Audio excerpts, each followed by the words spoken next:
Well, cycling is very popular these days. So I thought we'd look at one or two bits and pieces that we have here to do with cycling. This is one of my favourites. I think it's a rather splendid bell. This was attached to the forks of the bicycle in such a position that when this bit was lifted up, it might have been done with a cord, it might have been done with a bar, I'm not sure, but when that was lifted, it pressed that little wheel down onto the rotating wheel of the bicycle. And as that rotated, it activated these clappers in such a way that they hit the bell. By the time you'd done all that, I think you would have hit the chappie and you were trying to avoid, but never mind.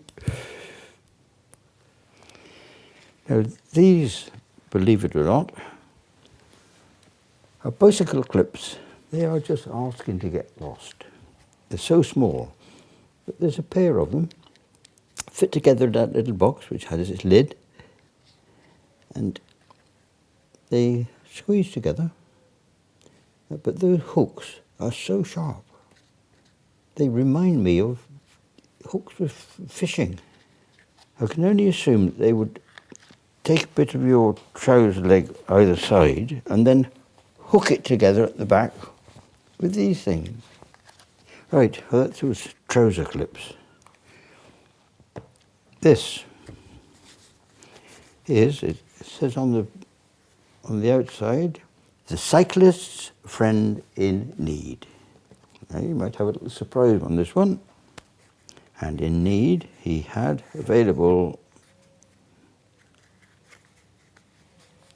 3 little containers and a little bit of bandage. I made a note of this. I don't want to be quite sure of what it says on there. One of those contained carbolic lotion, 1 benzene, and the other spirit of sal ammoniac.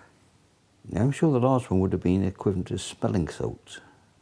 It would seem to me that these were just made for cleaning up, and if you needed reviving, you'd got the smelling salts.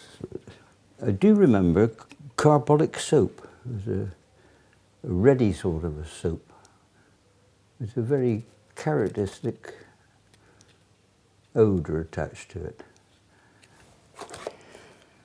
Well, once we'd got the cyclist recovered, he might have needed to pump up his tyres again. In which case, he could well have used this bicycle pump. So this was one of the first cycle pumps. It was made by Ernest Hill in 1891. And it had the adapter fitting to the handle. Now, Ernest Hill worked with John Boyd Dunlop and made the first pneumatic tyre in 1887. Interesting little fact. One other little item. I'm sure everyone's very familiar with this. It's a little dynamo which fitted on the rear of the bicycle. When it was clicked into position, it meant that this little wheel was rotated by the bicycle tyre.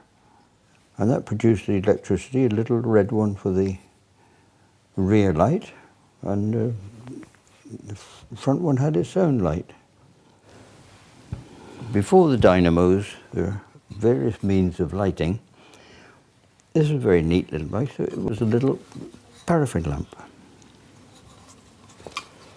Had the container, which you could fill with paraffin, the wick, and the means of operating the wick, turning it up higher or not. And on that side, you could have access to the wick to light it. And the whole thing fitted onto a bracket in the front of the bike.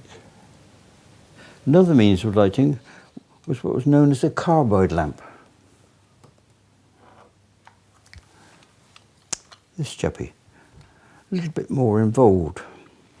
You had carbide crystals in the bottom, water in the top. The water was regulated so that it dripped onto the carbide crystals, which formed a gas, a settling gas, I think it was. The gas went along this little pipe up into the lamp itself,